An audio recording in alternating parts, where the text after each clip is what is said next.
Pallbearers were unable to lift a coffin into a hearse after a disrespectful driver parked in the middle of a funeral procession outside a church. Funeral directors were stunned when they came outside to find a blue Skoda parked bumper to bumper behind the hearse. The car was parked so close that it was impossible for pallbearers to get the coffin back inside the vehicle. Staff from the funeral home were left scrambling to move the hearse before grieving family members emerged, Wales Online reports. Pallbearers had to carry the coffin into the middle of the road, where it was placed inside the hearse as the vehicle held up traffic. Funeral director Stacey Bunce, of Michael G. Ryan's son and daughters, told how the incident happened at a funeral at St. Mary's Catholic Church in Newport, South Wales, on Thursday. The funeral began smoothly with the cortege parking outside the Stow Hill Church after cones to reserve their spaces had been moved. But when the funeral procession left the church after the 45-minute requiem mass, they were shocked to find the Skoda behind the hearse.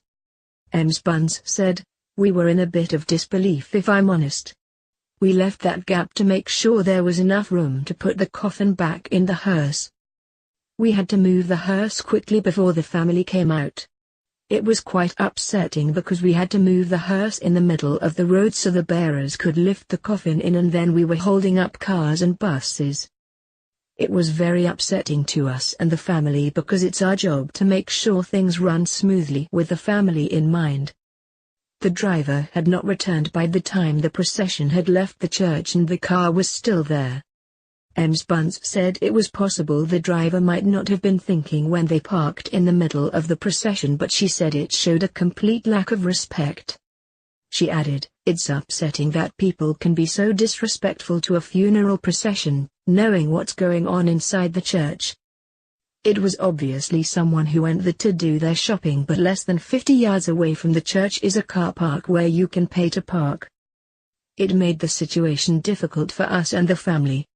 It's a difficult job to be a pallbearer. It's the last journey to carry your loved one, and they had to go into the middle of the road to carry their loved one." Ms. Bunce posted photos of the parked car to Facebook. She added, "The family were very upset. Nobody had time to react fully, but everyone was more shocked than anything. It wasn't a big space, so someone has squeezed their car and is bumper to bumper with our limousine. It's not something you expect, and thank God it's not something that happens too regularly, but hopefully this will teach people to be more respectful."